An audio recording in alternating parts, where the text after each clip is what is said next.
Erling Haaland. On a serious note, if you're playing in that back line of Aston Villa tomorrow, Martin, what are you thinking? How do you stop this fella? Aston Villa, of all people, host City tomorrow night. How do you stop this guy? How do you even knock him off Mings his and Konsa, tracks? they're obviously going to have to improve.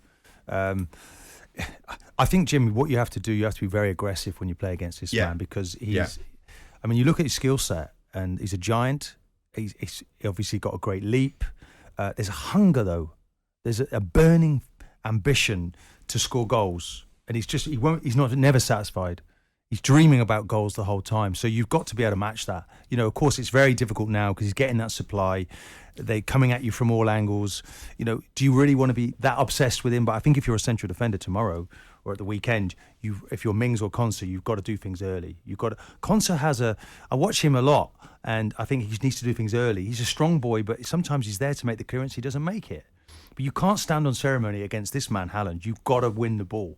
I mean, you always say to me, get in, overtake him, get to it first. Get there first. I mean, can you do that with him?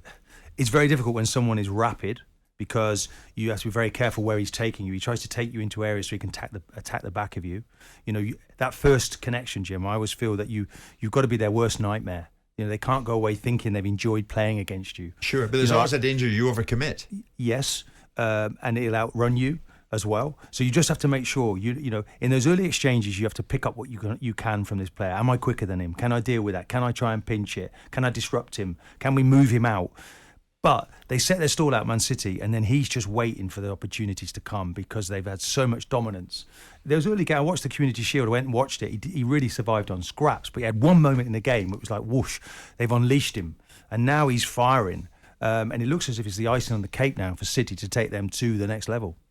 Would you honestly be like super nervous before you go out to try and stop a guy like this? No, who's obviously at the top of his game. I don't think you can be nervous. I think you've got to commit. You've got to believe the way that you're going to do it. You've got to be his worst nightmare, Jim. I mean, I've said this before, that I'm still apologising to strikers now up and down the country who would say to me it was a nightmare playing against you, and that's what I wanted. I had to affect them. You've got to look at their qualities. What is it? You know, we saw with Nunes, he reacted, didn't he, against Anderson and got sent off. I don't see really any chinks in his armour, this fella. Yeah. I think he's been really well schooled.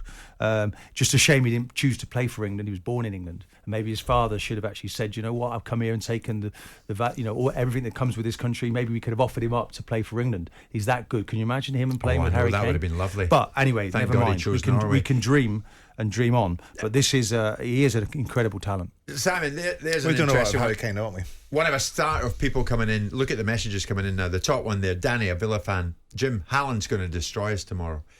Do Villa and the Villa board, Simon, write this one off? No, they don't write it off. They react to the manner in which Aston Villa put up a performance against Manchester City, expecting that they're going to be put to some sort of difficulty in the game. I mean, the argument with Haaland is, like any good player, if you're only as good as a supply, stop the supply.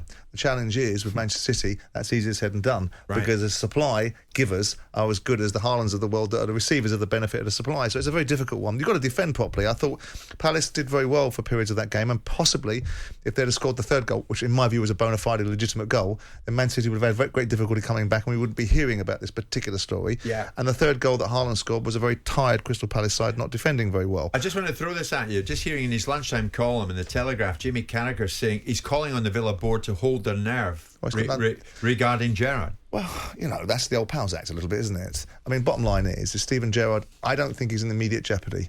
I do think that this season, and I said at the beginning of the year, I think the jeopardy in the room between the two decisions that were being made about Lampard and Gerrard, which was the question at the time, I thought the jeopardy would come faster for Gerrard. And I said that when he took the job a year ago. This is a strange move. Yeah. Would Aston Villa be going after Steven Gerrard if Christian Purslow wasn't the managing director?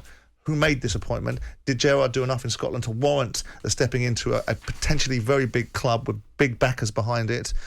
But I don't think, unless they get really, really, really... There is a problem there. There's a problem with Mings.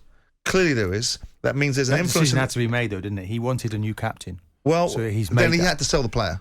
and get the player out of the dressing room and get on with the rest of his life, rather than perhaps allow a player in the dressing room that had more influence than Steven Gerrard anticipated to perhaps look at that group of players, because they look like a very dysfunctional team right now. And I said the other day, and probably it's not a fair analogy from a former owner point of view, but I'll say it is that the coaching doesn't look very good. They don't look like a very good side. They don't look like they know what they're doing, and all of that points to Steven Gerrard.